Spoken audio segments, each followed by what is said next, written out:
मुंबई ते नागपूर प्रवास आता सुसाट होणार आहे। समृद्धी महामार्गाच्या शेवटच्या टप्प्याचा आज मुख्यमंत्री आणि दोनही उपमुख्यमंत्र्यांच्या हस्ते लोकार्पण करण्यात आले।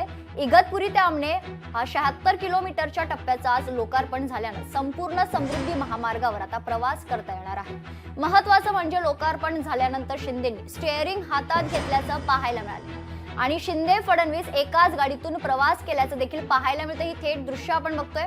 मात्र अजित पवार दुसऱ्या गाडीतून प्रवास करत असल्याची दृश्य होती।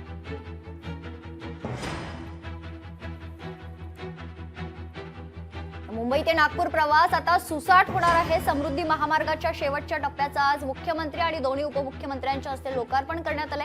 इगतपुरी ते आमणे हा 76 किलोमीटरच्या टप्प्याचा आज लोकार्पण झाल्याने संपूर्ण समृद्धी महामार्गावर आता प्रवास करता येणार आहे। महत्त्वाचं म्हणजे लोकार्पण झाल्यानंतर शिंदेंनी स्टीअरिंग हातात घेतल्याचं पाहायला मिळालं आणि शिंदे फडणवीस एकाच गाडीतून प्रवास केल्याचं पाहायला मिळालं होतं। मात्र अजित पवार हे दुसऱ्या गाडीतून प्रवास करत असल्याची दृश्य देखील आपण पाहिलेली आहेत।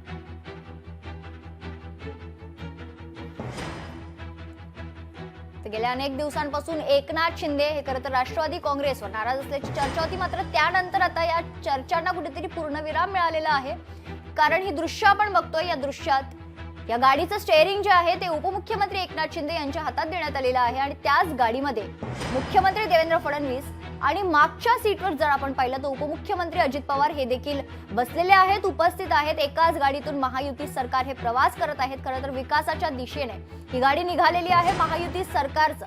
खरं तर हे महत्वाकांक्षी जो प्रोजेक्ट होता, जो प्रकल्प होता समृद्धी महामार्ग, त्याच्या शेवटच्या टप्प्याचा आज लोकार्पण संपन्न झालेला आहे आणि या संदर्भात अधिक माहिती जाणून घेऊयात। आमचे प्रतिनिधी स्वप्नील जाधव आपल्यासोबत जोडले गेलेले आहेत। स्वप्नील, आपण ही दृश्य पाहतोय। गाडीचं जे स्टीअरिंग आहे एकनाथ शिंदे यांच्या हातात आहे, शेजारी मुख्यमंत्री देवेंद्र फडणवीस आहे आणि मागच्या सीटवर जर आपण पाहिलं तर अजितदादा देखील उपस्थित आहेत। स्वप्नील, नक्कीच मेघना, या ठिकाणी समृद्धी महामार्गाचं लोकार्पण पार पडल्यानंतर महामार्गाची पाहणी करण्यासाठी तिन्ही नेते या ठिकाणी गेल्याचं पाहायला मिळत आहे। मात्र या वेळेला गाडीचं स्टीअरिंग जे आहे ते उपमुख्यमंत्री एकनाथ शिंदे यांच्या हाती आहे। त्यांच्या बाजूला राज्याचे मुख्यमंत्री देवेंद्र फडणवीस यांचा ड्रीम प्रोजेक्ट खरं तर हा समृद्धी महामार्ग मानला जातो आणि महत्वाकांक्षी प्रकल्प हा खरं तर आहे। एकूणच त्यांच्या कार्यकाळामध्ये त्या प्रकल्पाचं जरी शेवटच्या टप्प्यात लोकार्पण होत असलं तरी मात्र या पाहणी दरम्यान जे गाडीचं स्टीअरिंग जे आहे ते मुख्यमंत्री एकनाथ शिंदे यांचं आहे। त्याचप्रमाणे यामध्ये राज्याचे उपमुख्यमंत्री शिवसेना शिंदे गटाचे मुख्य नेते एकनाथ शिंदे यांचा सुद्धा महत्वाचा रोल जो आहे हा समृद्धी महामार्गामध्ये पाहायला मिळतोय। MSRDC खातं हे खरं तर त्यांच्या अंडरमध्ये होतं आणि या दरम्यान काही जमिनी हस्तांतरित करण्यासाठी अनेक शेतकऱ्यांचा विरोध होता। या दरम्यान वाढीव जे काही रक्कम असेल ती देऊन शेतकऱ्यांची समजूत काढून खरं तर या महामार्गासाठी जे अडथळे होते, जे बॅरिगेड्स होते ते काढले असं एकनाथ शिंदे स्वतः सांगतात। त्यामुळे एकूणच या महामार्गासाठी सुद्धा जरी ड्रीम प्रोजेक्ट हा या ठिकाणी राज्याचे मुख्यमंत्री देवेंद्र फडणवीस यांचा असला तरी हा जो ड्रीम आहे ते पूर्ण करण्यासाठी कुठेतरी उपमुख्यमंत्री एकनाथ शिंदे यांचा सुद्धा मोलाचा वाटा पाहायला मिळतो। त्याचप्रमाणे एकीकडे जर बघितलं तर अजित पवार जे राज्याचे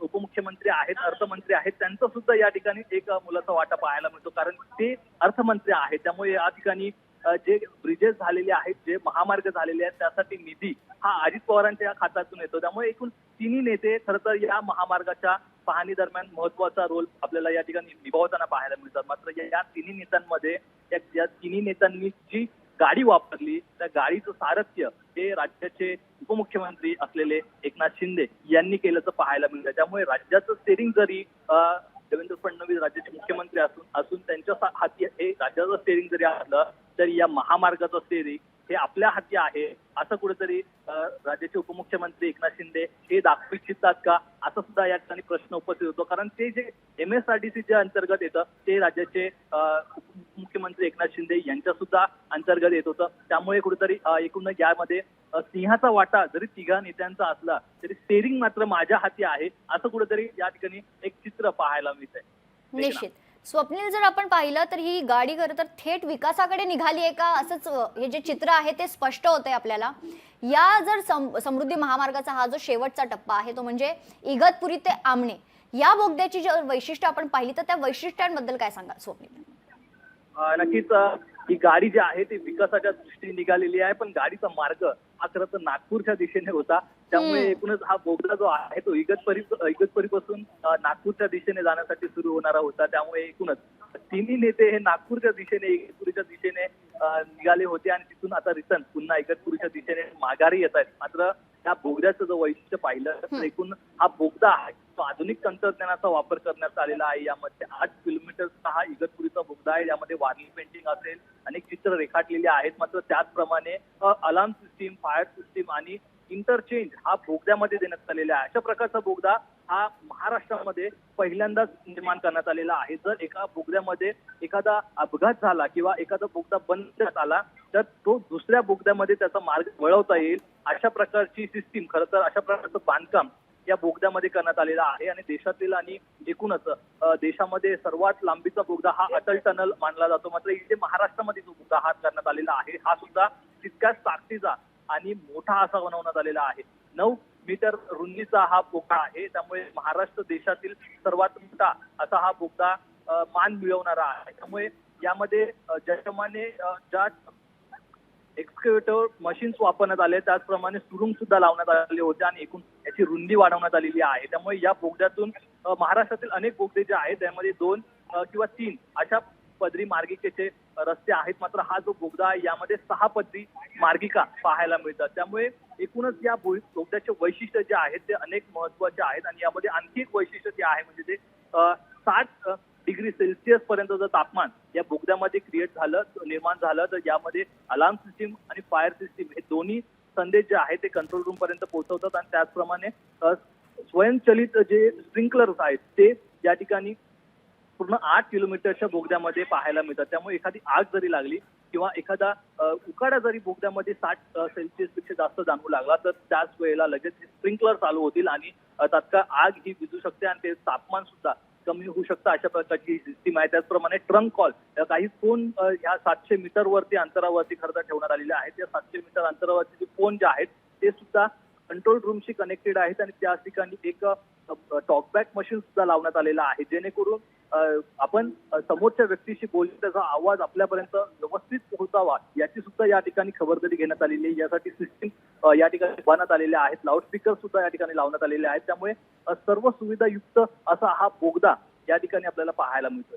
मेघना, स्वप्नील, जर आपण पाहिलं तर इगतपुरी ते आमणे या 76 किलोमीटर टप्प्याचं खरं तर लोकार्पण आहे किंवा हा प्रवास केव्हा करता येईल, केव्हा शक्य होईल याकडे सर्वांचं लक्ष होतं. मात्र प्रवाशांची ही प्रतीक्षा जी आहे ती संपलेली आहे. लोकार्पण सोहळा संपन्न झालाय. काही तासातच खरं तर हा टप्पा आता वाहतुकीसाठी देखील अधिकृतपणे खुला करण्यात येईल अशी माहिती आहे. या संदर्भात काय अधिक माहिती आहे?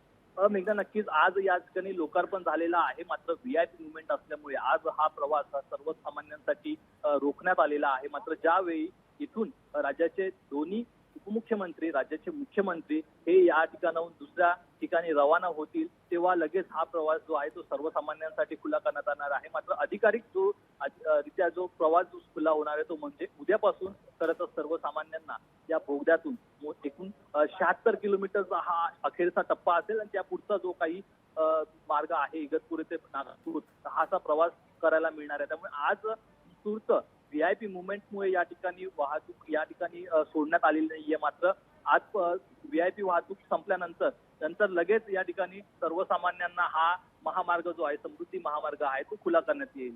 मेघना, निश्चित. स्वप्नील, जर आपण पाहिलं तर गेले अनेक हे जे टप्पे होते, अनेक टप्प्यांचा लोकार्पण जो आहे तो वेगवेगळ्या मान्यवरांच्या हस्ते करण्यात आलं. 2023 मध्ये जर आपण पाहिलं तर शिर्डी ते भरवीर दरम्यानचा 80 किलोमीटरचा जो रस्ता आहे त्या रस्त्याचं उद्घाटन तत्कालीन मुख्यमंत्री एकनाथ शिंदे यांच्या हस्ते झालं होतं. आज स्टेअरिंग पण त्यांच्याच हातात आहे. एकंदरीतच एकनाथ शिंदे हे जे नाराज आहे याच्या चर्चा होत्या गेल्या अनेक दिवसांपासून, त्यांना कुठेतरी पूर्णविराम मिळालेला आहे.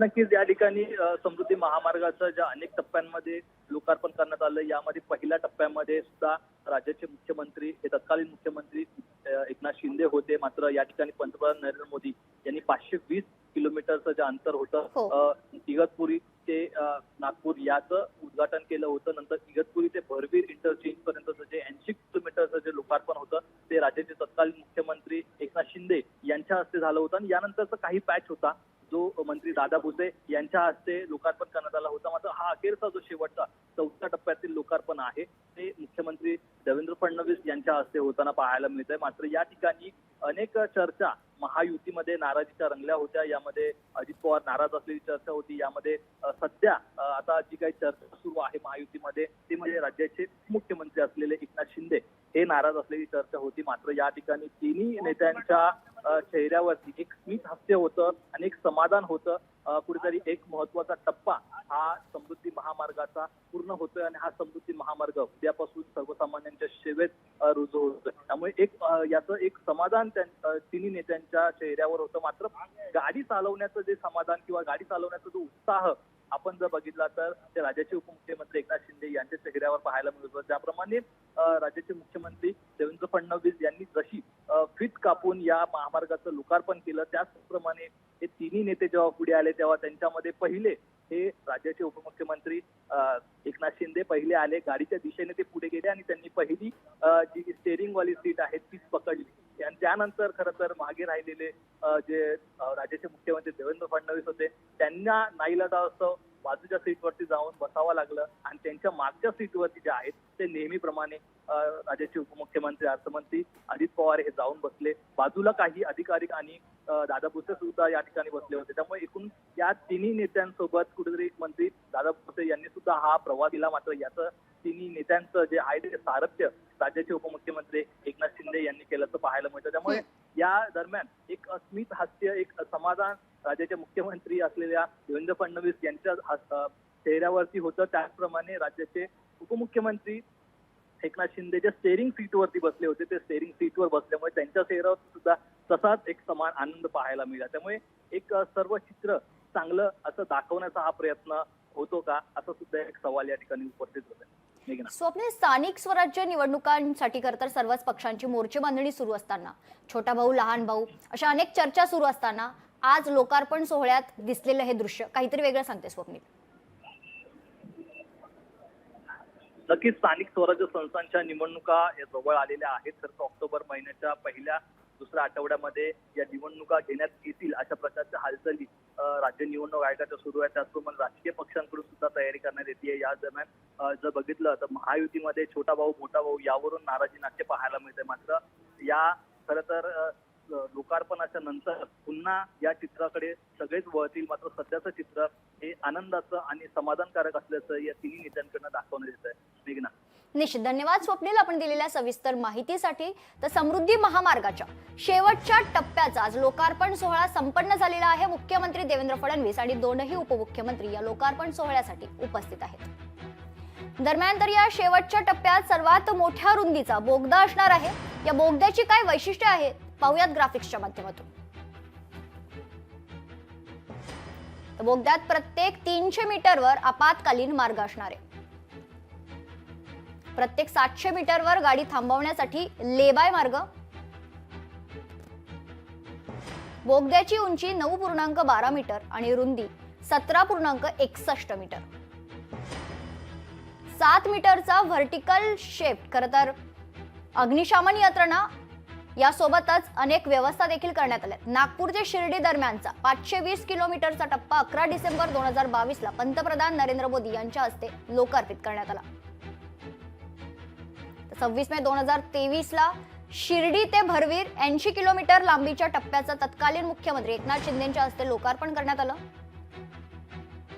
4 मार्च 2024 भरवीर ते इगतपुरी 25 किलोमीटर टप्प्याचं मंत्री दादाजी भुसेंच्या हस्ते उद्घाटन करण्यात आले.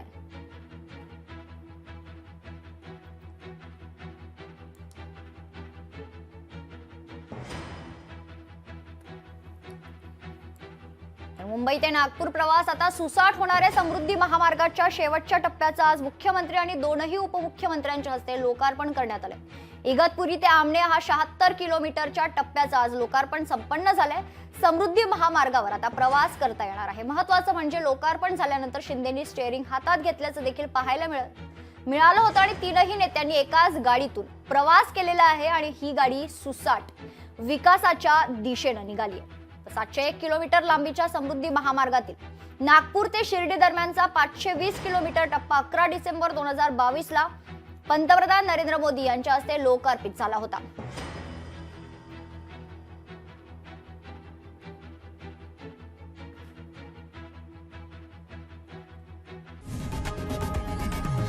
लोकशाही मराठी ऐका, पहा, जागरूक रहा.